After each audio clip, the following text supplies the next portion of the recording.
unbeknownst to the masses, wages a covert war in education, known as the battle of knowledge versus skill.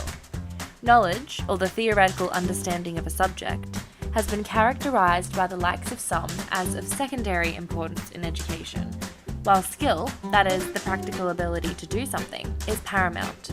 Following this logic, some have argued that training programs need only focus on application of skills, and to throw rote learning mere facts to the wind.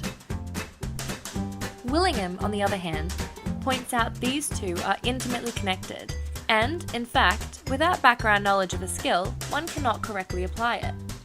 To put it simply, Willingham argues that knowledge precedes skill, and so training should involve developing the appropriate knowledge before practicing the skill. Don't believe him?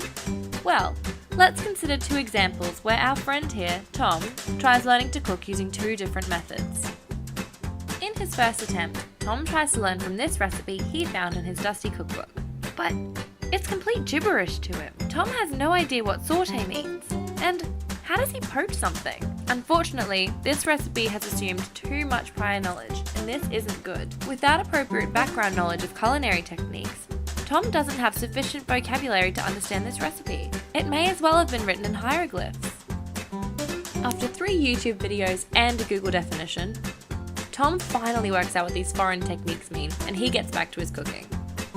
But wait, are these tomatoes off? He's had them in the fridge for 2 weeks. Tom pauses to Google the answer.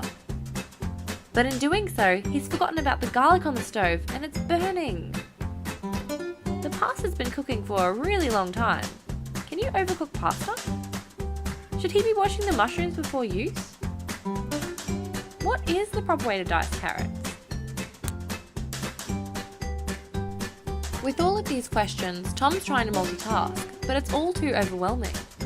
He's almost completely ruined the dish now, and his frustration has him boiling. What's happened here is Tom's working memory capacity is overloaded. He can only juggle so many tasks at once.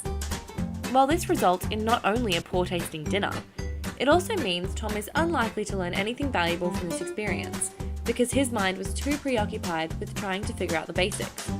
This wouldn't have happened if he had had the appropriate background knowledge first.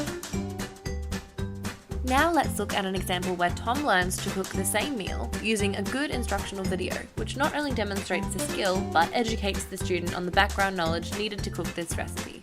Salted boiling water. The part boiled 4 to 5 minutes. Colander and steamed and crispy. Non-stick frying pan, really nice and hot, really nice and crisp. Garlic, nut brown finish, sprinkled any day. This will benefit Tom the next time he tries to cook, as it will foster better mental representations in his long-term memory about the associated techniques in cooking and their similarities. So, the next time Tom learns about brining, he may be better able to recall it due to its similarity to poaching, a technique he already has a representation of. A good instructional program would also ideally outline the steps before diving into the full lesson, so the student knows exactly what's to happen next and isn't overwhelmed when something unexpected happens. This effectually minimises cognitive load, which has been linked to greater learning. And so, thanks to this cooking lesson that not only emphasised knowledge and skill, Tom has successfully cooked himself a delicious dinner that he can be proud of. And it seems he has Willingham to thank for that.